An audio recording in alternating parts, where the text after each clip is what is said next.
எப்போவுமே காலையிலேயே மாவு அரைச்சிடுவேன். நேற்று ஈவினிங் டைம், அதுவும் கரெக்டாக தர்ணிஸ் ஸ்கூல்லேருந்து வர டைமில் அரைக்கிறதுனால சரி சிம்பிளாக ஒரு ஸ்நாக்ஸ் செஞ்சிடலாம் அப்படின்ட்டு அந்த இட்லிக்கு அரைக்கிற மாவுலேயே எடுத்து செஞ்ச போண்டா தான் இது.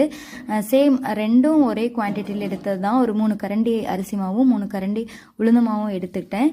அது கூட பச்சை மிளகா, ஜீரகம், கருவேப்பிலை இது 3ஐயும் வந்து அரைச்சி சேர்த்துக்கிட்டேன். காரம் வந்து பச்சை மிளகா அரைஞ்சி போட்டோம் அப்படின்னா பசங்களுக்கு வாயில் போடும் அப்படிங்கிறதுனால இந்த மாதிரி அரைச்சி கொரகொரப்பாக அரைச்சி சேர்த்துக்கிட்டேன். சின்ன வெங்காயம் அல்லது பெரிய வெங்காயம் குட்டி குட்டியாக கட் பண்ணி சேர்த்துட்டு கொஞ்சமாக உப்பு, கொத்தமல்லி தழை, கீரை இது இருந்துச்சுனாலும் இது கூட நீங்கள் சேர்த்துக்கலாம். ஒரு ஃப்ளேவருக்காக பஜ்ஜி மாவு கொஞ்சமாக சேர்த்துட்டேன். நல்லா மிக்ஸ் பண்ணிவிட்டு எண்ணெயில் காஞ்சதுக்கப்புறமா பொரிச்சு எடுத்தோம் அப்படின்னா ரொம்ப டேஸ்டியான சிம்பிளான ஈவினிங் ஸ்நாக் ரெடி ஆகிக்கும். எண்ணெய் எல்லாம் குடிக்காமல் அதிகமாக எண்ணெய் இல்லாமல் நல்லா இருந்துச்சு. ஸோ மாவு அரைக்கும் பொழுது, இட்லி தோசைக்கு அரைக்கும் பொழுது கொஞ்சமாக நம்ம எடுத்து ட்ரை பண்ணி பார்க்கலாம். ரொம்ப டேஸ்டியாக இருந்துச்சு.